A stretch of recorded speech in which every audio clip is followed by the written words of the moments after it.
What is a hobby or something you got into that you think more people should do? Knitting crochet. It keeps my fidgety hands busy, and I find it very relaxing and therapeutic. Plus if you join a group it's a great way to meet people. Came looking for this one update for you. Also quilting, sewing etc. These are life skills as well. I was looking for sewing also. Decorative quilting, embroidery, cross stitch, or functional sewing skills are useful and relaxing. If you are hand sewing, the initial investment is small and you can expand in many directions. I teach and am amazed at the number of clothing items I have fixed or altered, band or cheer uniforms for students or fellow staff. Quilting and embroidery let me be creative. I tried to start crochet last week and failed miserably. I can't tell what goes where and it ends up as a jumbled mess. Coding. There is so much you can do once you learn how to code. Any suggestions for books or tips or anything? Always wanted to learn, but it's bit much information at once. Like how do I even start and which program, like Python or C#, etc. Is a fantastic guide to getting started with Python with some good applications for your new skill set. Once you get these fundamentals, the rest becomes easier to approach, not necessarily easier to do. www.codecademy.com is good if you want to write code in the next 5 minutes, but you'll learn more from the first link imo. +1 to automate the boring stuff. That's how I taught myself Python. Use Python at my job now, with that being my starting point. Maintaining a daily journal. It'll be amazing to look back at this time in 6 or 7 years. Journaling, creative writing, and bullet journaling are all wonderful and fulfilling hobbies. Also, I don't know who needs to hear this, but you have 6 blank notebooks at home. You don't need to buy another one, no matter how nice it is. Apparently I needed to hear that. I went to a bookstore to buy a book today and came back with yet another leather-bound journal. Where were you an hour ago? Ha ha ha ha.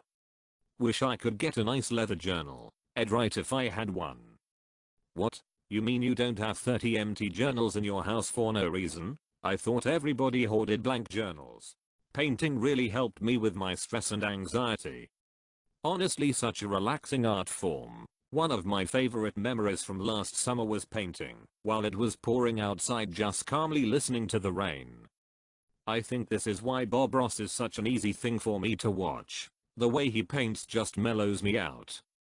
Painting stresses me out. I'm not good at it, and I can't reverse any mistakes. They are not mistakes but happy accidents. Try digital painting. Grab a cheap stylus for a couple bucks and download Infinite Painter or some other painting app. Layers help, so does the undo button. I started out painting on a layer on top of a photo for practice. Reading. I believe that it can make people more intelligent and empathetic. I have trouble focusing while I read, or maintaining what I'm doing. I'll read a few pages and have to stop. I don't know if that's a thing I can change or what, but I'd like to. Any tips? Just because people are capable of reading doesn't mean they have skill at reading. Just because you learn to walk doesn't mean you can go from couch potato to a 10-mile walk immediately. Endurance and concentration are skills to develop. Like Brandon Amanad said, just read 2 pages, but just do that as a start. Over days, try reading more and more. Don't monitor yourself too closely though. If you start counting page numbers it will feel more like work. Just try to expand how much you read each day. Tabletop gaming, Warhammer and that kind of thing. I say modern board games in general are board games. Most people think Monopoly and Scrabble are everything that board games have to offer, and they'd be sadly mistaken. Yes. When people ask what I'm doing on the weekend, I usually say playing board games. Then they ask if it's Monopoly or Scrabble. We play Trickery and my favorite, Fluxx, Forbidden Desert, Betrayal at the House on Haunted Hill, Dreamwall, Dead of Winter, and others. One of my friends finally got Gloomhaven, so we'll tackle that next. If you like Trickery, I recommend Anachrony. It's another heavy Euro game by the same company. Blacksmithing. It's actually been on the rise recently. It's so great to be able to go into your workshop and come out with a new knife. Would be pretty cool to learn how to do. I've always thought about how cool it would be to set up a community in the zombie apocalypse, and instead of forging spears like the hilltop people do on The Walking Dead, Equip all my people with great swords. Enact a code of chivalry and duel for the throne. Well, if you need a sword, you know how to MSG. Yeah. Everyone just has a workshop laying around. Nah, but if you know where to get stuff, you can amass one for pretty cheap. The problem is the space in which to put it. Most people live in flats in lots of countries. Paintball. I mean, you get to shoot people for crying out loud. Very few people play competitively, and we always read more. There are multiple styles like speedball, if you're not into the military thing. Or you can try melee sim magfed, if you want to play soldier. Yet, nothing beats running around with a few friends in the woods. I love woods paintball, but a handful of adults can't get together on the same day, have supplies, and have working guns, ever. I played paintball once, got shot, raised my hands, and started making my way out of the arena, got rapid fire shot 4 times in the back of my head while I was walking. I was 12, never wanted to play again after that lol. Building PCs. Most people got to the store and buy a new PC. However, building you own is cheaper, you can get better parts, and it gives massive sense of pride knowing that you made that by yourself with your own 2 hands. And it's fun too. I'm just afraid stuff won't be optimized for compatibility. There are sites that can check if parts are compatible. As for optimization, that's part of the process. Picking parts that will fit your needs. Use part picker and it'll tell you if everything is compatible, and from there, just look at what other people are building and pick one that looks within your price range. Change up the colors a bit and maybe add more storage or a few fans. It's really easy, and if you ever need help, there's our build app, or you can PM me. Working out. I don't want to insult your intelligence by telling you why more people should do this. I personally do calisthenics and have got pretty sick gains plus better feeling with my own body. Honestly, this is the best thing that I've got myself into. Mating for 10-20 minutes a day really helps to clear my head. I didn't like doing it because I thought it was a little weird, but I swear, if you're in a really comfortable position and mate long enough, you feel like you're on a high. Your arms feel heavy, and you can feel the weight pressing down on your body whilst also feeling like you're weightless. For me anyways. I never knew our mind or body was capable of doing this without drugs. It feels strange but pleasant. I know this isn't why people mate, but it's nice to know that you can naturally achieve a state of happiness and relaxation simply by shutting up all the thoughts in your head for 20 minutes. I read medicating, and I was so confused. Cycling. While all of these hobbies are good for you personally, cycling rather than driving is also good for reducing pollution, reducing traffic, reducing noise, and making urban and suburban areas safer for pedestrians. I love when I push past the tired stage, and then I feel like I can bike for hours. Like my body finally quit fighting the tired and accepted these movements as the norm. Sometimes I'll deliberately go down hills and bike really far, just so I'm forced to go past my tired stage on the way back. Legs burn for a few days, but gets easier super quick. Completely agree. I commute by bike and nothing is better than knowing I get to ride my bike at the end of the day when I'm having a bad day at work. Hiking, you get exercise and see new things. You spend time outdoors. It's free. Lots of trails of something cool as a destination. There are apps like Owl Trails where you can choose easy short trails if you are out of shape like me. I've always wanted to, but the equipment is so expensive plus transportation to places where you can hike. What equipment? I wear sneakers and have a walking stick I made with a $15 whittling knife and a stick I got for free. Many cities have urban hiking areas that you can get to by bus or train, like Central Park in Nick, Fairmount Park in Philadelphia, or Greenway's walking and biking paths. Model railroading, great hobby for when you have extra wood and an old train set. Me and my dad are 50% done on ours. Painting. It doesn't matter what style, there's a great tactile and sensation when painting, whether it be the precision of miniatures, the subtlety of makeup, the texture of a canvas, the smell of crayons, acrylics, the hum of an airbrush air compressor, all good. Roller skating. It's scary at first, but it's so much fun. Exercising. In any way one chooses. Not only because of the physical aspects, the impact it has on your mind is incredibly beneficial too. Grow a vegetable garden featuring a wide variety of delicious veggies to eat and share with friends. It's rewarding to see what you've planted produce an abundance of all natural vegetables and fruits. Extreme memorization. Decks of cards, all your friends' phone numbers, birthdays, whatever. It's not as hard as it sounds once you learn a few tricks, and it keeps your brain sharp. This sounds amazing. How do I get started? I bought this book a few years back and started practicing some of the techniques. I memorize a shuffled deck of cards every morning before starting my day. FPV freestyle. Flying a powerful quadcopter with the goggles on feels so incredibly amazing. It feels like you are the drone that is flying 80 km/h while smoothly surfing over and under trees. Almost everyone I speak when I'm flying is amazed and wants to see through the goggles. It's a great way to meet people. Building PCs, it is so fun and expensive. Massage. Most people enjoy receiving good massages, and learning how to give one can be really fun. How did you get started learning massage? I'm interested, and am sure my partner would be fine with letting me practice on them, but I don't know how to tell if the source I'm reading online is real good proper technique or just snake oil stuff that might injure my partner.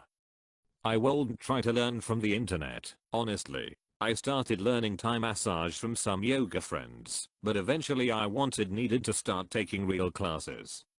Where did you take classes? I've been looking online and all I can find are professional massage schools which costs thousands of dollars. I only do Thai massage, so I decided it made most sense to go to Thailand to take classes. I have seen that there are non-professional oriented Thai massage classes in some US cities, though. Weightlifting. The mental and physical benefits are incredible. Pottery. It's surprisingly relaxing and is much more challenging than it appears. There are many steps to the process, which makes the finished pieces more rewarding, and scientific component to glaze and glaze colors are interesting to think about. Board gaming. You don't have to be crazy like me and have 25 plus games and counting. You could just have a friend that's got a few, or show up to a comic shop that deals in tabletop gaming. RC cars. Maybe a little pricey for a hobby to some people, but it's worth the fun, especially if you have kids to enjoy it with. I'd say it's more than just a little pricey. I wanted to get into RC planes and got out of there quickly lol. And one crash with a plane, and it's all over. Oh yay, planes and helicopters require deep pockets for sure. That's why I stuck to the ground, haha. Not sure if this is considered one hobby or all of them, but I love to just learn new skills. Even if it's things I would never actually use, or I know I'll probably forget how to do it eventually. I get an appreciation who actually do it every day and I'll remember something, I'm sure. So now I taught myself to sail, make mead, tie lots of knots, garden, clay crafting, painting, and yesterday I tried to design a plane. Working in a web radio, you can play your favorite musics to a lot of people and have fun interacting with them. Definitely an amazing experience. What's the best way to get started with this? Definitely up my alley. Just search for a web radio, a small one, to start and ask then if you can record a demo and send it to them. I used to work in a small one and still have 100 plus people listening. I'd give you the name of the radio I used to work, but it was a Brazilian 1V. Racing of any kind. I've been anywhere from go-karts to cars to motorcycles and anything in between. Exercising.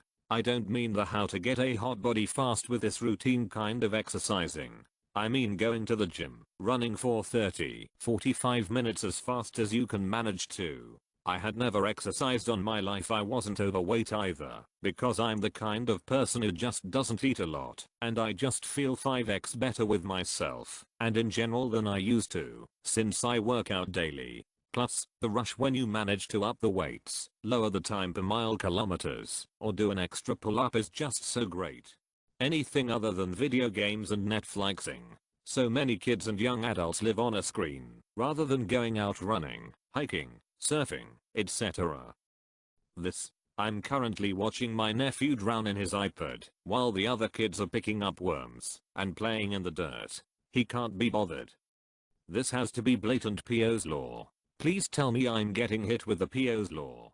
Playing an instrument. I took piano years ago, hated it, had to force myself to practice. Then later I tried guitar, wasn't a fan, tried drums, also not a fan. Then tried bass guitar and was hooked.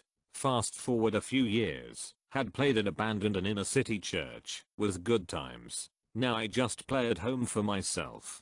Try different instruments. Find what you like. I did this too. I tried learning keyboard and was not that big of a fan. Played clarinet for a while too but stopped. Tried guitar of course and it's okay-ish. I tried the ukulele and loved it, but it wasn't until I took the violin that I got hooked on playing. I just love it so much. Fishing. Go bass fishing and you would see why people love it. Cubing. People think that Rubik's cubes are the pinnacle of intelligence. Quite the contrary, however, anybody can pick up cubing. I was hoping someone else thought this. If you're into your music beyond just casual listening, I'd really recommend collecting vinyl. Being actively engaged with buying a record, putting it on a turntable, and sitting back and just listening to a record is so much more rewarding than shuffling through a playlist of 100 songs on your commute. Woodworking. It's almost meditative while you're doing it, and a great way to relieve stress. Also, you end up with a really cool piece of art. Ballroom, Latin, and swing dancing. It's so much fun. It's a great way to meet new people, and it solved most of my back problems. How did dancing solve your back problems? So as a history and government double major, my life consisted of sitting in a chair, reading documents, and writing essays, which was terrible for my posture, and gave me a lot of back issues. In ballroom and Latin dancing though, you have to keep your back straight and never slump, which eased much of my back pain. Model making. You can make some amazing stuff with basic materials, plenty of stuff on YouTube that's easy to begin with. Plants. Even if you get only one, I think it's beneficial in many ways to take care of something and watch it grow. Listen to music and pretend you're the one rapping. Tabletop gaming, D&D type games, but also miniature wargaming from fantasy to sci-fi and even real world. Painting up an army and setting it up on a table to play is just so satisfying. Choral singing. Health benefits include regulating heartbeat, improving lung function, increasing endorphins and stress relief. It's social, community building, and creates beauty, appropriate for nearly all ages and physical conditions. People of various demographics can participate together, strengthening communities. And it just feels so great. Learning history. Knowing history and geography is really important and useful for understanding politics and other stuff. I honestly don't understand how you can expect someone to make proper decisions on an issue without at least a basic understanding of the history of it. Making miniatures. There is something very soothing and satisfying about making something very tiny. Also, cross-stitch. It's something everyone can do, and perfect for doing while watching TV or listening to a podcast. Brazilian Jiu-Jitsu. It has made me physically and mentally stronger and healthier as a person. It will also make you more relaxed in social situations. Ordering coffee from a cute barista isn't as hard when a 200-pound hairy man tried to choke the life out of you 15 minutes earlier. No, but honestly, if you have doubts about starting, just do it. Everyone is super friendly. If it's your first time, everyone is welcome, no matter what age or size you are. If you want to compete, that's cool, but if you mostly want to do it for losing weight and being healthy, that's fine too. If you have questions, check out RBJJ. They are very welcoming, and we enjoy reading about people's first time experiences. Good luck. Logan. Painting, learning an instrument and martial arts I have found to be all really beneficial. Singing. Because it makes you happy. Disc golf. The game is played much like regular golf. Instead of hitting a ball into a hole, you throw a disc into a chain basket. Great for everyone of all ages, genders, sizes. It is inexpensive, and you play outside solo, or with a group. Courses are everywhere, particularly in parks, which are usually free to play. It's easy to learn. You don't have to be athletic, or in your prime to be able to play well. It's way more fun than it looks. I play all year long, even in the winter. I don't want to go into all the details about the sport, so here is a vid to give you an idea. Stamp collecting. So much to be learned about the stories, people, history etc. of a topic you collect. and emo. They are really amazing artwork on their own merit. I'm finding that as I get older, I'm really enjoying digging into the history of things. This could be a good idea for me. Yeah, to me it's a rewarding hobby that relaxes me, and I lose myself in it at times. Here is a link to a great channel that has kind of modernized the hobby. He covers all the basics and far more that will teach you all the tips and tricks. Exploring stamps.